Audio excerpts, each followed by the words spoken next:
everyone's fond of saying that coastlines and forest distributions and all this stuff are fractal.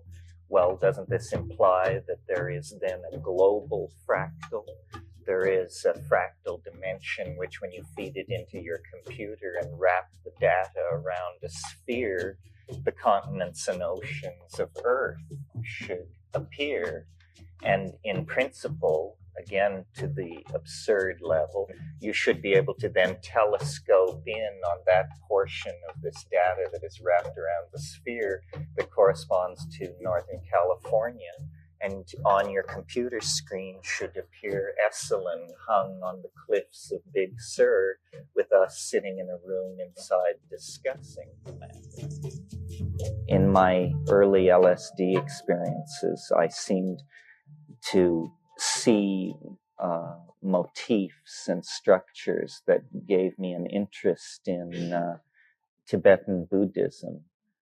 And I went to India with the intent of studying the Tibetan language, and quickly found that the whole thing was just overwhelming, and that I was just, a human atom in the sea of India, and that the notion of encompassing or understanding what this was clearly the task of a lifetime.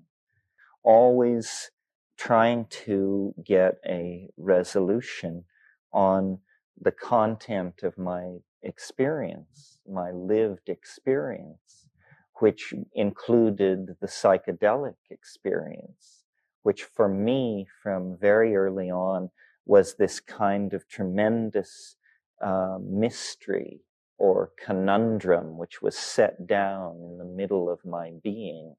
And it still continues like that. I keep returning to that, testing all the ideas against the fullness of experience. The main difference between our world and the world that science tells us we're living in is that science denies the quirky, freaky, cosmic giggle, high-plottedness, completely improbable, totally quirky humor that binds everything together and that makes it something other than an engine in which atoms blindly run, in Whitehead's phrase. Well, when A New Science of Life came out in 1982 in America, it came out a year earlier in England, I came to California because it was published in Los Angeles. I found myself here at Esalen. I found an extraordinary new range of things going on I hadn't known about. And when I was in San Francisco, a friend who I knew from Europe said to me just the day before I left, there's somebody you must meet. He's called Terence McKenna.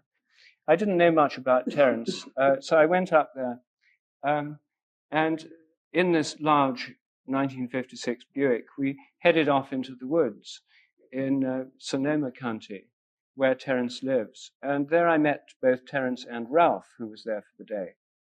I found that part of my interest in these other realms of reality, of course, like many people in this room, was stimulated by experience with psychedelic substances. So in Terence, I found somebody who knew about that whole realm, who shared with me an interest in India, since it played an important part in his development, and who had views about the nature of reality which complemented my own in an extraordinary way. My own theory is about memory and habit in nature. Terence, I found, had developed a theory about novelty and creativity in nature, a theory about the quality of time and the creative process as it is related to the ongoing flux of events, which I found most fascinating. And so for me, the meeting with Ralph and Terence was a step further towards seeing how one could begin to dream of a world in which nature was seen as alive, in which the imagination permeated all reality, in which animals and plants are seen as part of the living texture, the living components, the cells in the life of Gaia, and Gaia in the life of the cosmos as a whole.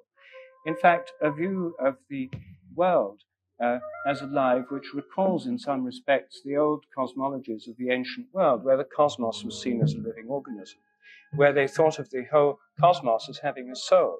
the soul of the world, the anima mundi. I then saw how I could bring them all together in a synthesis and into a new way of seeing how biology could be done. And I wrote a book while still in India called A New Science of Life.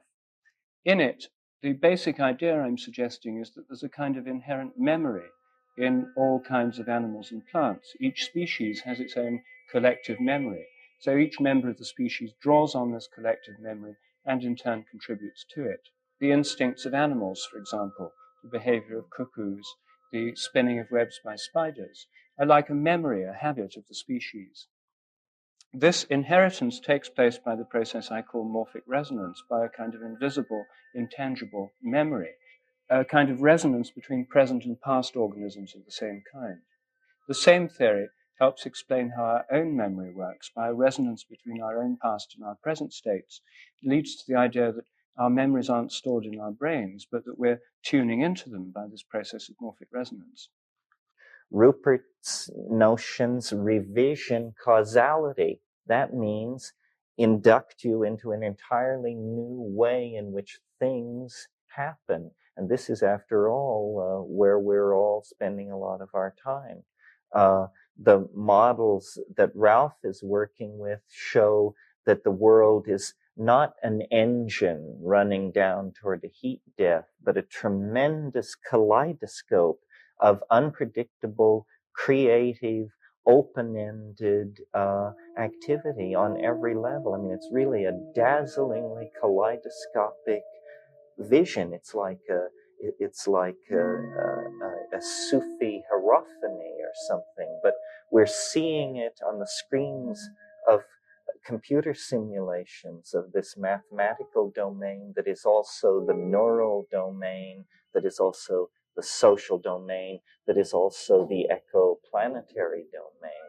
This is not error. This is not mysticism. This is the real facts of how it is, how the world fits together. It fits together through the infusion of its invisible soul. New things happen. The other model for understanding creativity, I think, is provided by our own imaginations. Our imaginations are not full of fixed Platonic ideas, which are always the same, like Platonic minds. They're ongoing, changing, dynamical processes with a kind of creative richness that always surprises us. So the question is, if nature is alive rather than dead, if the universe, if the earth have a kind of mind or soul of their own, if living organisms are in some sense mind-like, or if there's a mind-like process at work in nature, then how does it express its creativity? And so then the question is, could this creativity in nature be a product of the imagination of Gaia, of the Gaian mind? Could it be a product of the cosmic imagination? Could there be a kind of imagination working in nature which is similar to our own imaginations? Could our own imaginations be just one conscious aspect of an imagination working through the whole natural world, perhaps unconsciously as it works underneath the surface of our dreams, perhaps sometimes consciously? And could this ongoing imagination be the basis of evolutionary creativity in nature, just as it is in the human realm? Well, it's very interesting. Now we begin to see through the marvel of the new mathematics that random walks are not random at all, that a sufficiently long random walk becomes a fractal structure of extraordinary depth and beauty. So you see, really what has to happen is for us to see chaos not as something that degrades information and is somehow the enemy of order, but rather chaos is the birthplace of order. Chaos is not the problem, chaos is the answer. Is Gaia, as it were, awake on the side that's in the sunlight, and in the side that's in the darkness as it rotates, dreaming? At night, are the plants, the animals, the whole ecosystems, the oceans, in some sense, in the dream state, when dreams and spontaneous images of what might be possible come to them. So is there a kind of Gaian dreaming, and does it happen on the night side of the planet? What would the Gaian mind feel like? What form would a Gaian dream take, or what form would a Gaian psychedelic experience take? Your deep psychedelic experiences say no more about your personality than that the continent of Africa is making a statement about your personality. They are, in fact, independent objects. To my mind, the divine imagination, or the imagination, is the source of all creativity in our dreams, in our psychedelic experiences, in the jungles, in the currents of the ocean, in the organization of protozoan and microbial life. Wherever there is large-scale integration, rather than simply raw physics, but integration of laws of physics, integration of properties of membranes and electrophoresis and this sort of thing, it is the creative principle. So do you think then that in psychedelic experiences you're actually tapping into, tuning into, or experiencing something of the Gaian or the cosmic imagination? Absolutely. And I think that that psychedelic experiences and dreams are only different in degree, that they are chemical cousins somehow. And this is why I could see human history as a Gaian dream, because I think every night when you descend into dream, you are potentially open to receiving Gaian corrective tuning of your life state. I believe that the importance of the psychedelics is primary here, and that it doesn't simply have to do with the fact that they synergize cognition, which they do, and the synthetics as well as the natural ones. But it's deeper than that. It's that we have a secret history, knowledge of which has been lost to us and only is now recoverable in the light of the kind of mindset that becomes possible to us if we accept the new paradigm.